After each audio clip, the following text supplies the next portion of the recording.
हिमाचल में राजनीतिक हलचल तेज हो गई है। जी हां, प्रदेश की राजधानी शिमला में अगले 3 दिन महामंथन होगा। ये मंथन भारतीय जनता पार्टी के नेता करेंगे।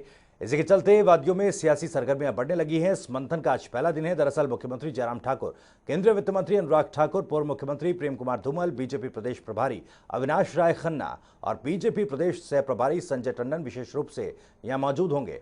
ये पहली बैठक शाम 4 बजे शुरू होगी। आखिर क्या होने वाला है अगले 3 दिनों तक, इस मिशन रिपीट मंथन पर एक नजर ग्राफिक्स के जरिए डालते हैं।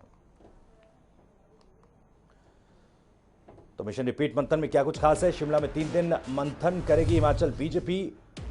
पिछले विधानसभा चुनावों के सभी प्रत्याशियों को इस मंथन में बुलाया गया है। बीजेपी संगठन ने 16 जून को बुलाए हैं पूर्व प्रत्याशी। सभी विधायकों और हारे हुए प्रत्याशियों को भी बुलाया गया है। उपचुनाव और विधानसभा चुनावों पर मंत्रणा की जाएगी। पार्टी पदाधिकारियों से भी टिप्स लिए जाएंगे। सरकार संगठन की कार्यशैली को बेहतर करने पर मंथन किया जाएगा। 15, 16 और 17 जून को पीटरहाफ में बैठकें होंगी। वर्चुअली भी शामिल होंगे ना पहुंच पाने वाले कार्यकर्ता। शिमला में 3 दिन मंथन करेगी हिमाचल बीजेपी। दरअसल हिमाचल बीजेपी के तमाम नेता चुनावों को लेकर और उपचुनावों को लेकर ये मंथन करेंगे। और आपको बता दें कि इस मंथन में तमाम विधायकों और विधानसभा चुनावों में हारे हुए प्रत्याशियों को भी बुलाया जाएगा।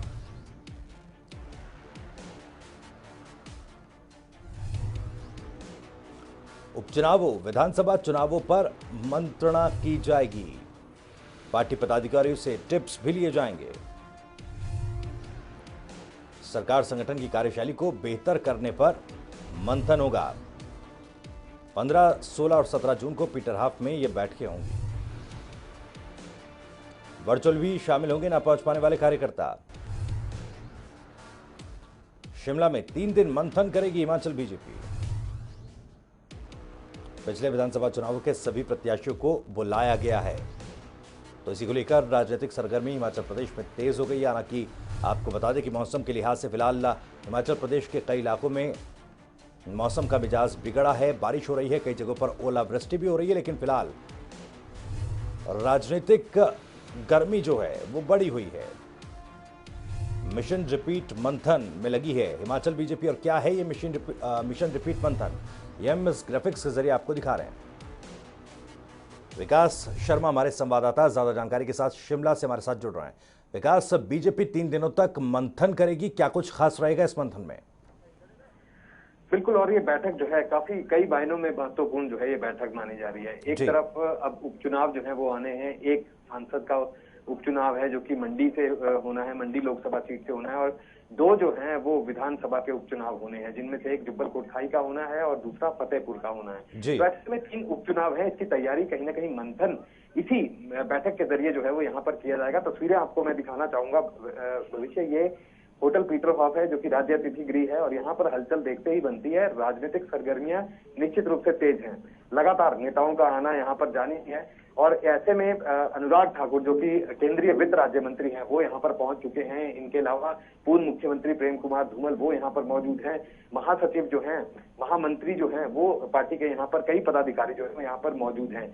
आज बैठक शाम के समय जो है वो 4 बजे बैठक जो है वो यहाँ पर होनी है। और इस बैठक के जरिए यही बताने की कोशिश की जाएगी कि सबसे बड़ी बात यही है कि कांग्रेस को किस तरह से जवाब देना है, मजबूत धरती को किस तरह से करना है बीजेपी को। इन तमाम चीजों को लेकर मंथन यहाँ पर होगा।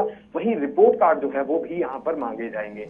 विधायकों की बात करें, जो सिटिंग विधायक है हिमाचल प्रदेश में भाजपा के, उन सबसे रिपोर्ट जो है वो यहाँ पर तलब की गई है कि आखिरकार पिछले 3 सालों में क्या कुछ किया गया है, किस तरह से आम जन तक जो है वो केंद्र और राज्य सरकार की नीतियों को यहाँ पर पहुंचाया गया है। तमाम चीजों के बीच कोरोना को लेकर भी चर्चा होना लाजमी है। और ऐसे में आज जिस तरह से बड़े नेता यहाँ पर जुटेंगे, शाम को 4 बजे ये बैठक जो है वो यहाँ पर शुरू हो जाएगी। और उसके बाद कल सुबह 9 बजे से बैठकों का दौर यहाँ पर जारी रहेगा।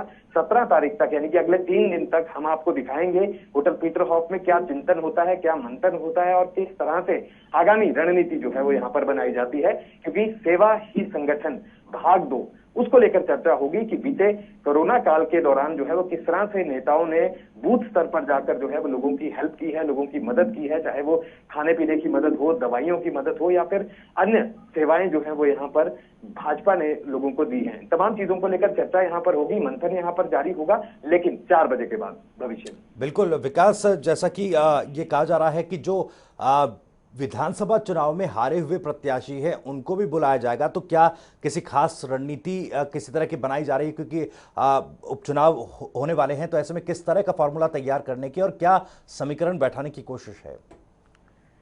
बिल्कुल, देखिए लगातार चर्चा इसी बात को लेकर थी कि क्या जीते हुए ही विधायक जो हैं वो यहाँ पर आएंगे, लेकिन नहीं, अब हालात ये भी हैं कि अब जो हारे हुए प्रत्याशी हैं या जो प्रत्याशी रहे हैं या संभावित प्रत्याशी हैं, भाजपा के जो नेता हैं, तमाम लोगों को जो है इस बैठक में चर्चा उनसे अलग अलग की जाएगी, फीडबैक यहाँ पर लिया जाएगा। लेकिन जो प्रभारी हैं अविनाश राय खन्ना हिमाचल प्रदेश के, वो यहाँ पर मौजूद रहेंगे, सह प्रभारी संजय टंडन जो है वो यहाँ पर मौजूद रहेंगे और फीडबैक जो है वो यहाँ पर इसी चीज का लिया जाएगा कि जो हारे हुए प्रत्याशी भी हैं उन्होंने अपने सेवा ही संगठन जो काम यहाँ पर ये किया जा रहा है, जो संकल्प लेकर जो है भारतीय जनता पार्टी आगे की तरफ बढ़ रही है कि कोरोना काल में लोगों को मदद किस तरह से की जा सकती है, तमाम चीजों को लेकर रिपोर्ट कार्ड जो है वो उनसे भी तलब किया जाएगा जो हारे हुए प्रत्याशी हैं। लेकिन सौदान सिंह जो कि वाइस प्रेसिडेंट है भाजपा के, वो यहाँ पर मौजूद रहेंगे और हिमाचल, पंजाब, हरियाणा के प्रभारी भी हैं। खास रूप से उनकी मौजूदगी यहाँ पर कल वो यहाँ पर आएंगे, कल शिमला पहुंचेंगे, कल उनकी मौजूदगी में ये बैठकों का दौर यहाँ पर होना है। तो निश्चित रूप से कोई बड़ी खबरें जो है वो निकलकर जरूर सामने आएंगी, लेकिन निश्चित रूप से जो अपनी सियासी धरती है उसको मजबूत करने की कोशिश एक बार बीजेपी जो है वो यहाँ से जरूर करेगी भविष्य। बिल्कुल, बहुत बहुत शुक्रिया विकास इस तमाम जानकारी और बातचीत के लिए। नजर आप बनाए रखिएगा, अपडेट लगातार आपसे लेते रहेंगे। तो मिशन रिपीट मंथन और क्या कुछ खास है, ये हमारे संवाददाता लगातार बता रहे थे। दरअसल 3 दिनों तक ये मंथन चलेगा। हिमाचल बीजेपी के तमाम नेता, विधायक और पूर्व प्रत्याशी भी इस बैठक में शामिल होंगे। तो एक बड़ी खबर इस बीच आपको बता दें, इस वक्त एक बड़ी खबर मिल रही है। दरअसल ये बड़ी खबर भी हिमाचल प्रदेश से ही है। हिमाचल प्रदेश के रिकवरी रेट में सुधार हुआ है। बीते 24 घंटों में 310 नए मामले रिपोर्ट किए गए। बीते 24 घंटों के आंकड़े आपके टीवी स्क्रीन पर। एक्टिव केस फिलहाल 5000 से कम प्रदेश में हो गए हैं। राज्य का संक्रमण दर 2.4% और हिमाचल के रिकवरी रेट में सुधार हुआ है। तो बड़ी खबर, बड़ी जानकारी हिमाचल प्रदेश में कोरोना के हालातों से जुड़ी हुई मिल रही है। बीते 24 घंटों में 310 नए मामले रिपोर्ट किए गए हैं और आपको बता दें कि 5000 से एक्टिव केस फिलहाल प्रदेश में हो गए हैं। यह आंकड़ा एक्टिव मामलों का 5000 से नीचे पहुंच चुका है। राज्य का संक्रमण दर 2.4% रह गया है। तो क्या कुछ हालात हैं, आंकड़ों के जरिए आपको दिखाने की कोशिश करते हैं। तो जिले में एक्टिव केस 1000 से कम हो गए। कांगड़ा जिले की अगर बात करें तो 978 मामले हैं। शिमला में 462, सोलन में 290 मामले फिलहाल एक्टिव हैं। मंडी जिले की अगर बात की जाए तो यहां पर 672 मामले एक्टिव हैं। चंबा में 517 मामले, वहीं सिरमौर में 280 मामले एक्टिव हैं। वहीं ऊना में 366 मामले एक्टिव हैं।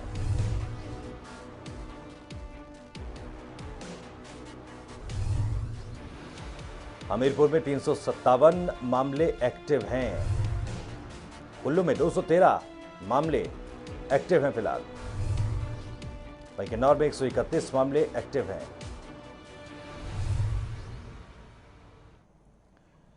हिमाचल में बीते हफ्ते कुल 1,42,357 टेस्ट किए गए, जो कि अब तक की सबसे ज्यादा साप्ताहिक उपलब्धि है। जिला चंबा और किन्नौर ने उच्च सकारात्मकता दर 4.2 और 4.0 दर्ज की गई, जो कि राज्य के औसत 2.4% से ज्यादा। इसके अलावा जिला शिमला, सिरमौर और कांगड़ा में भी कोरोना सकारात्मकता दर राज्य से अधिक रही। वहीं जिला बिलासपुर, हमीरपुर, कुल्लू, लाहौल स्पीति, मंडी और ऊना में यह दर राज्य की औसत दर से कम रही।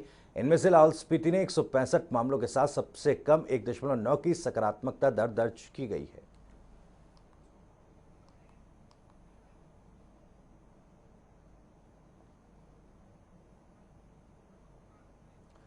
तो अनूप धीमान हमारे संवाददाता ज्यादा जानकारी के साथ जुड़ रहे हैं। अनूप, क्या कुछ हालात है फिर कोरोना को लेकर?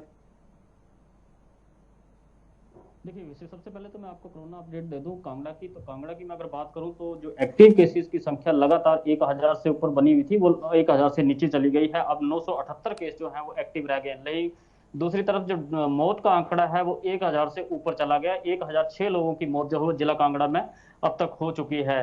कल की मैं बात करूं तो कल मात्र 80 जो पॉजिटिव केस जो है वो जिला कांगड़ा में आए हैं, जबकि रिकवरी जो है वो 155 लोगों को हुई है और मौत जो है वो मात्र 2 लोगों की हुई है। दूसरी तरफ विषय एक बहुत अहम हो जाता है, क्योंकि जब कोरोना पीक पर था तो जिला कांगड़ा में जो डेली जो टेस्टिंग थी वो लगभग 4500 के आसपास हो रही थी। लेकिन अब जब ये 80 केस आए हैं तो कल की मैं बात करूं तो कल 6500 लोगों के जो टेस्ट जो है वो जिला कांगड़ा में किए गए हैं। एक टेस्ट ड्राइव जो पंचायत स्तर पर चलाया जा रहा है, एक टास्क फोर्स पंचायत स्तर पर गठित की गई है और हर पंचायत में पंचायत घरों में या नियर बाई स्कूल है या नियर बाई कोई डिस्पेंसरी है, वहां पर जो है वो पंचायत वाइज जो टेस्टिंग हो रही है। जो टेस्टिंग उस टाइम 4500 थी, उसको 6500 तक पहुंचाया गया है और अब इसको और भी ऊपर ले जाने की जो है वो कोशिश जो है वो जिला प्रशासन कर रहा है, ताकि कोई भी ऐसा केस ऐसा ना रह जाए कि गांव में कहीं कोई ऐसा केस हो कि जो पॉजिटिव हो और वो लोग जो हैं वो टेस्टिंग के लिए ना आए और इस तरह से कोरोना का कोई केस जो है वो गांव में छूट जाए। तो उसके लिए ये जो टेस्टिंग ड्राइव जो है वो चलाया जा रहा है और मुझे लगता है कि उसमें ये रिकॉर्ड जो है वो कायम किया है कि 6500-6000 लोगों का एक दिन में टेस्ट किया गया है। तो जिला प्रशासन की तरफ से कोरोना को कंट्रोल करने के लिए पूरे प्रयास जो है वो अभी भी किए जा रहे हैं, क्योंकि आगे जो है वेव 3 भी है, तो उससे पहले जो है वो पूरी तरह से इसको खत्म किया जा सके। दूसरी तरफ विषय की सबसे अहम था कि वैक्सीनेशन वाला जो काम है वो जिला कांगड़ा में सामान्य चल रहा है और मैं बात करूं तो ये 5 दिन में लगभग 35,000 लोगों को जो है, जो 18 से 44 वर्ष के लोग हैं, उनको 35,000 लोगों को जो वैक्सीन देने का जो है वो इन्होंने एक टारगेट रखा है, क्योंकि 35,000 के आसपास डोजेज जो है वो जिला प्रशासन जो हेल्थ डिपार्टमेंट है उसको मिल गई है जिला कांगड़ा में। तो ये डेली को जो है कल क्योंकि 6000 के आसपास का टारगेट था और आज का टारगेट जो है वो 7000 के ऊपर का टारगेट जो है वो वैक्सीनेशन के रखा। तो ये टारगेट जो है सारे सेट किए गए हैं ताकि जितना ज्यादा वैक्सीनेशन हो सके लोगों की वो हो जाए, ताकि अगर थर्ड वेव कहीं कहीं अगर आती भी है तो लोग जो हैं वो सेफ साइड में चले जाएं। जी भविष्य जी अनूप, सवाल ये भी क्योंकि फिलहाल धीरे धीरे रिकवरी रेट बेहतर हो रहा है और जो हालात हैं वो बेहतरी की तरफ दिखाई दे रहे हैं, लेकिन फिलहाल जिस तरह से उद्योगों से लेकर तमाम एक्टिविटीज बंद रही हैं, आर्थिक नुकसान हुआ है, अब रोल आउट भी धीरे धीरे किया जा रहा है, तो ऐसे में और ज्यादा सावधानियां बरतने की लोगों को जरूरत होगी। इसके लिए प्रशासन की तरफ से किसी तरह की मॉनिटरिंग लेयर तैयार की जा रही है क्या, कि नजर रखी जाए या प्रशासनिक अमले को और ज्यादा इस तरह से रखा जाए कि वो लोगों पर निगरानी रख सके, कहीं लापरवाही ना हो और फिर से तीसरी लहर की चपेट में हिमाचल प्रदेश ना आए?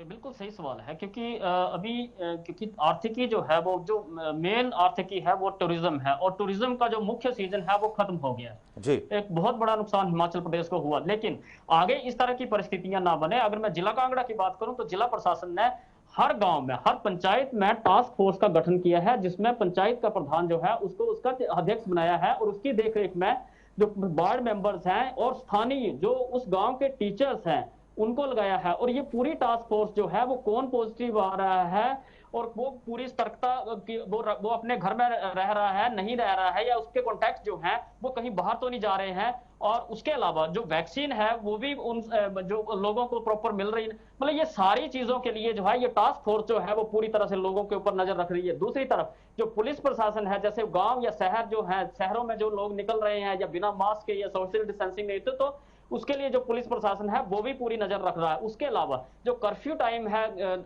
9 से 5 बजे के बाद अगर कोई दुकानें खोलता है या इस तरह से कोई, तो उसके लिए भी जो है वो प्रशासन खुद फील्ड में उतर करके लोगों के चलान कर रहा है, क्योंकि सख्ती जो है कहीं ना कहीं बहुत जरूरी है, लोगों को समझना बहुत जरूरी है, क्योंकि ये हर सीजन में नहीं हो सकता। पिछला सीजन जो है वो टूरिज्म का पूरा खत्म हो गया, इस बार भी वही परिस्थितियां जो है वो जिला कांगड़ा में या पूरे प्रदेश में बनी कि टूरिज्म जो है वो पूरी तरह से खत्म हो गया। लेकिन आने वाले साल में या आने वाले सर्दियों वाले सीजन में कहीं इस तरह की परिस्थितियां ना बने, तो ये सारी चीजें जो है वो प्रशासन की तरफ से की जा रही है। जी भविष्य। चलिए, फिलहाल बहुत बहुत शुक्रिया अनूप, इस तमाम जानकारी और बातचीत के लिए। नजर आप बनाए रखिएगा, अपडेट लगातार आपसे लेते रहेंगे। तो हिमाचल प्रदेश में 21 जून से सभी आयु वर्ग के लोगों को बिना स्लॉट बुकिंग टीका लगाया जाएगा। आखिर कैसे, इस रिपोर्ट में दिखाते हैं।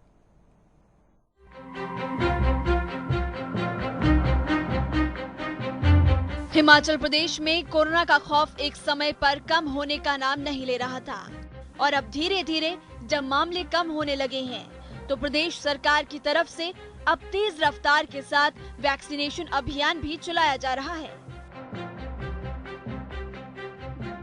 आपको बता दें कि राज्य के पास अभी भी 45 साल से ऊपर के लोगों के लिए 7 लाख से ज्यादा डोज उपलब्ध है।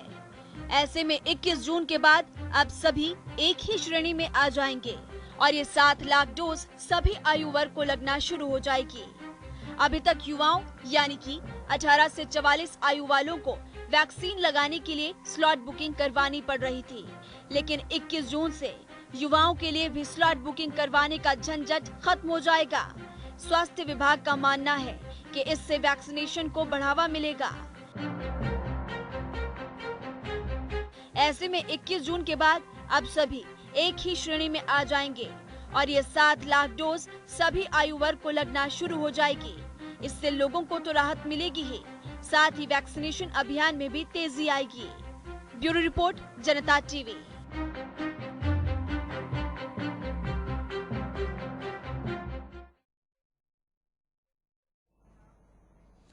उधर बिलासपुर में पंचायती पशुपालन और मत्स्य पालन मंत्री वीरेंद्र कंवर के मुताबिक गांव के बेरोजगार युवाओं को स्वरोजगार के प्रति प्रेरित एवं प्रोत्साहित कर प्रधानमंत्री मत्स्य संपदा योजना के माध्यम से लाभान्वित किया जाएगा। नौजवानों को घर द्वार पर ही रोजगार के अवसर सृजित किए जाएंगे।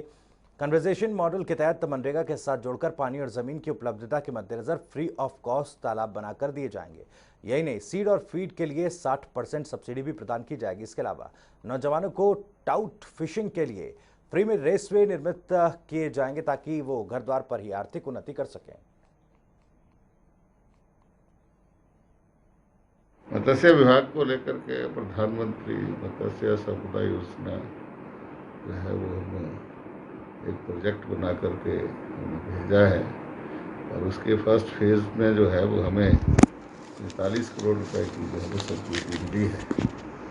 हम गांव के अंदर नौजवानों को रोजगार देने के लिए और इस योजना को लोगों तक पहुंचाएंगे और इसको हम कन्वर्जेंस मॉडल के ऊपर मनरेगा के साथ भी जोड़ेंगे।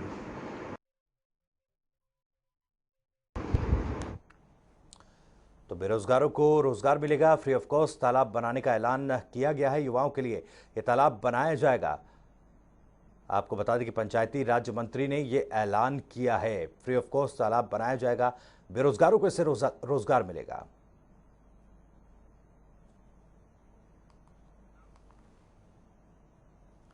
उधर किन्नौर के विधायक जगत सिंह नेगी ने रिकॉग्पियो में एक पत्रकार वार्ता के दौरान कहा कि जिला किन्नौर में सभी धर्मों के लोगों का सम्मान किया जाता है और सभी लोग यहाँ मिलजुल कर रहते हैं। यहाँ हमेशा धर्मस्वार्थ बना रहता है, मगर जब जब बीजेपी की सरकार आती है तो वो हमेशा से ही लोगों के धार्मिक आस्थाओं पर चोट करती है।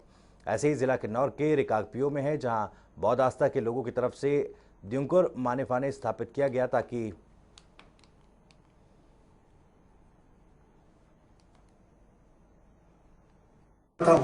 कि उनके नाक के नीचे आप हमारे धार्मिक प्रतीकों को जो है उखाड़ कर फेंक रहे हो, उसको सड़क पर निराधार तरीके से रख रहे हो और फिर जो है आप उसका भी संज्ञान नहीं लेते। अभी तक कोई किसी के ऊपर कोई केस दर्ज नहीं हुआ है। मेरा जो है जिला प्रशासन से, पुलिस प्रशासन से ये पुरजोर मांग है कि तुरंत जिन व्यक्तियों ने इस धार्मिक प्रतीक को, जुंगुर को उखाड़ कर वहां पर फेंका है, उनके विरुद्ध जो है तुरंत जो है कार्रवाई की जाए। जहां एक तरफ हिमाचल प्रदेश तरक्की की ओर आगे बढ़ रहा है तो वहीं दूसरी तरफ राज्य के कई ऐसे इलाके हैं जहां लोग मूलभूत सुविधाओं के न मिलने से परेशान हैं। हम आपको 3 अलग अलग जगहों की तस्वीरें दिखा रहे हैं जहां लोगों को मूलभूत सुविधाओं के अभाव में जीना पड़ रहा है।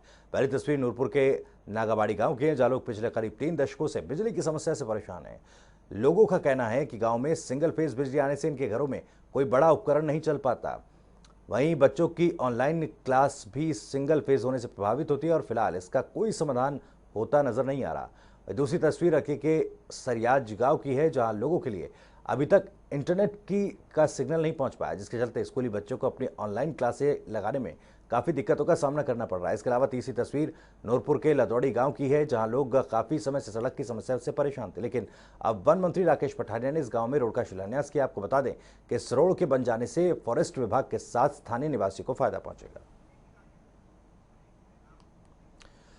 तो एक बड़ी खबर आपको बता दें, इस वक्त एक बड़ी खबर मिल रही है। दरअसल ये बड़ी खबर जो इस वक्त आ रही है नाहन से है। विकास कार्यों में अनियमितताओं पर विवाद की यह खबर। विवादों में घिरी नाहन की द्राबिल पंचायत। पंचायत में लाखों रुपए का हुआ गड़बड़ झाला और इसी गड़बड़ जाने को लेकर यह पूरा विवाद है। पूर्व प्रधान पर रुपयों के दुरुपयोग का आरोप लगा है। शिकायत के बाद भी कोई कार्रवाई इस मामले में नहीं हुई है। विकास कार्यों में अनियमितताओं पर विवाद की यह खबर नाहन से आ रही है। आपको बता दें कि विवादों में घिरी नाहन की द्राबिल पंचायत। एक और बड़ी खबर आपको बता दें, इस वक्त एक और बड़ी खबर, बड़ी जानकारी मिल रही है। दरअसल ये बड़ी खबर इस वक्त जो मिल रही है वो फिलहाल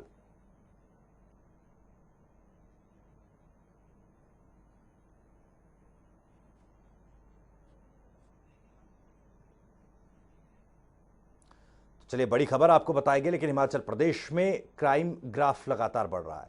राज्य के अलग अलग इलाकों से क्राइम की खबरें सामने आ रही है। हम आपको हिमाचल के 3 अलग अलग जगहों की तस्वीरें दिखाते हैं, जहां पहली तस्वीर पांवटा साहिब से, जहां 2 गुटों में मामूली बात को लेकर आपस में खूनी झड़प हो गई, जिसमें एक परिवार के दो लोग हैं वो गंभीर रूप से घायल हो गए। फिलहाल पुलिस मामले की जांच कर रही है। तो वहीं दूसरी तस्वीर बद्दी से है, जहां ओवरटेक करते वक्त एक कार ने एक महिला को टक्कर मार दी, जिससे महिला गंभीर रूप से घायल हो गई। घायल महिला को पीजीआई चंडीगढ़ में भर्ती करवाया गया, जहां इलाज के दौरान महिला ने दम तोड़ दिया। आपको बता दें कि हादसे का पूरा वीडियो वहां लगे सीसीटीवी में कैद हो गया। वहीं तीसरी तस्वीर भी औद्योगिक क्षेत्र बद्दी की ही है, जहां बद्दी पुलिस की विशेष जांच इकाई ने गुप्त सूचना के आधार पर कार्रवाई करते हुए एक युवक से करीब 1 किलो 365 ग्राम चरस बरामद की। तो वही एक और बड़ी खबर आपको बता दें, इस वक्त एक और बड़ी खबर मिल रही है। दरअसल ये बड़ी खबर पंजाब से है। अमरिंदर सरकार के खिलाफ अकाली दल का प्रदर्शन। सीएम आवास के बाहर शिरोमणि अकाली दल के कार्यकर्ताओं का प्रदर्शन हुआ है। दरअसल पुलिस और शियद कार्यकर्ताओं के बीच झड़प भी हुई है। तस्वीरें हम आपको दिखा रहे हैं।